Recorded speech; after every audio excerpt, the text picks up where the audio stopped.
Assalamualaikum warahmatullahi wabarakatuh. Hari ini kita akan belajar tentang sistem peredaran darah.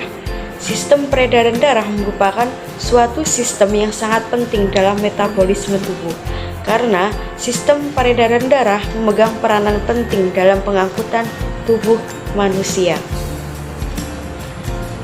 Selanjutnya tentang fungsi peredaran darah.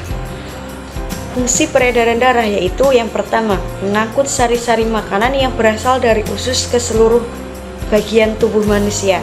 Yang kedua, mengangkut oksigen yang berasal dari organ pernapasan paru-paru dan menyalurkannya ke seluruh tubuh.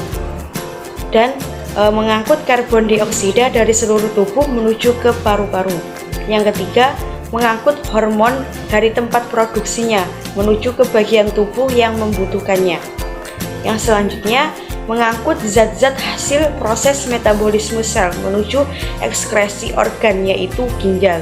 Yang kelima, menjaga kestabilan suhu tubuh agar tetap berada di antara 36 derajat Celcius sampai 30 derajat Celcius.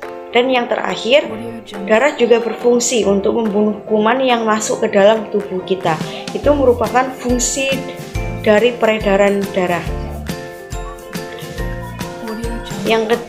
Selanjutnya kita akan membahas tentang komponen penyusun darah dan fungsinya. Darah merupakan media transportasi yang membawa zat yang diperlukan tubuh atau yang akan dibuang keluar tubuh. Darah tersusun dari kombinasi antara plasma darah dan sel-sel darah yang semuanya beredar di seluruh tubuh. Pertama, plasma darah.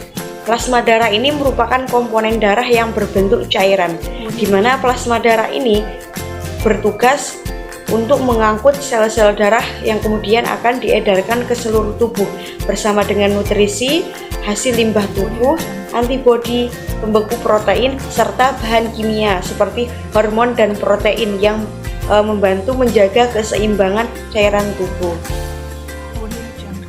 Yang selanjutnya, yang kedua, ada sel darah, di mana sel darah ini juga terbagi menjadi 3 jenis. Ada sel darah merah, sel darah putih, dan juga ada trombosit. Yang pertama, sel darah merah atau eritrosit. Sel darah merah ini berbentuk bulat yang dilengkapi dengan cekungan di bagian tengahnya.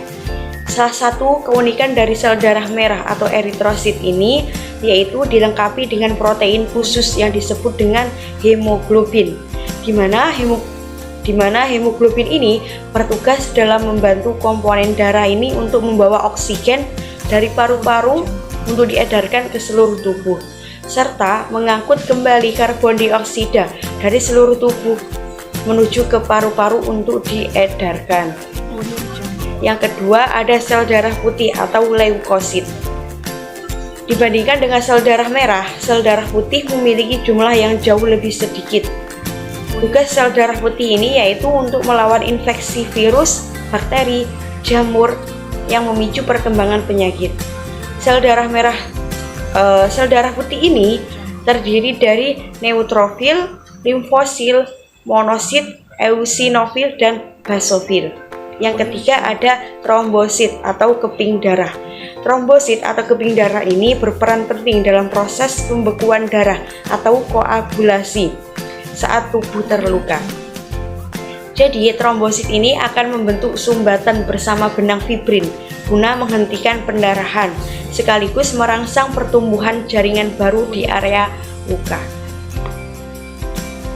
Yang selanjutnya kita akan membahas tentang organ dalam sistem peredaran darah manusia. Yang pertama ada organ jantung. Jantung ini adalah organ vital dalam tubuh manusia, di mana jantung ini bertugas untuk memompa darah ke seluruh tubuh. Kemudian di dalam jantung ini terdapat 4 ruangan, yaitu ada serambi kanan, serambi kiri, bilik kanan, dan bilik kiri. Selain 4 ruangan tersebut, jantung ini juga mempunyai beberapa katup, di mana katup ini berfungsi untuk menjaga supaya darah tersebut tetap mengalir ke arah yang benar. Yang kedua ada pembuluh darah. Pembuluh darah ini bisa dibedakan menjadi pembuluh arteri dan pembuluh vena. Yang pertama, pembuluh arteri. Pembuluh ini berfungsi membawa darah keluar dari jantung, baik ke seluruh tubuh maupun ke paru-paru. Darah yang dialirkan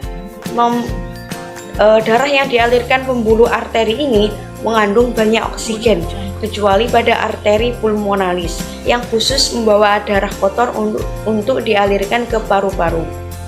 Yang kedua, ada pembuluh vena. Pembuluh vena ini berfungsi untuk membawa darah kembali ke jantung dari seluruh tubuh atau dari paru-paru. Pembuluh vena ini ada vena cava dan ada vena pulmonalis. Kalau yang vena cava ini berfungsi untuk membawa darah kotor yang mengandung karbon dioksida dari seluruh tubuh, yang kemudian akan dialirkan ke paru-paru untuk ditukar dengan oksigen melalui proses pernapasan. Yang kedua ada vena pulmonalis atau vena paru yang membawa darah bersih yang kaya oksigen dari paru-paru menuju ke jantung.